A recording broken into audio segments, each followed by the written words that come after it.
Hello বন্ধুরা, কেমন আছো? আশা করি তোমরা ভালো আছো, সুস্থ আছো। আজকে ছোট্ট মিনি ব্লগের তোমাদের সবাইকে স্বাগত আর আমার অনেক ভালোবাসা। ঘুম থেকে যত সকালেই উঠি না কেন, তবে হাতের থেকে কাজটা মনে হয় ফুরায় না।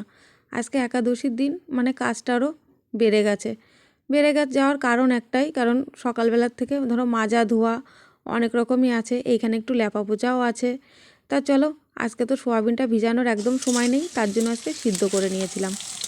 এইদিকে সবজি কাটাও হয়ে গেছে। আজকে রান্না করব ব্রোকলি দিয়ে আর সোয়াবিন দিয়ে, আলু দিয়ে একটা নিরামিষ, আর একটা সবজিও আছে সব রকম সবজি দিয়ে বাঁধাকপির তরকারি, বলতে পারো একরকম হরে আর তরে, সব রকম সবজি দিয়ে রান্না হবে। তার জন্যই বললাম ওই কথাটা, বুঝেছো?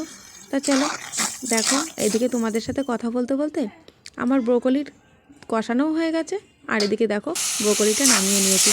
ওই যে বললাম না তখন বাঁধাকপি রান্না করব সব কিছু দিয়ে, আর এইদিকে ছেলে লুচি খেতে চেয়েছে। তো চলো, ঘরে তো আর ময়দা নেই, আটা রয়েছে, আটা দিয়েই করা লুচি বানাই।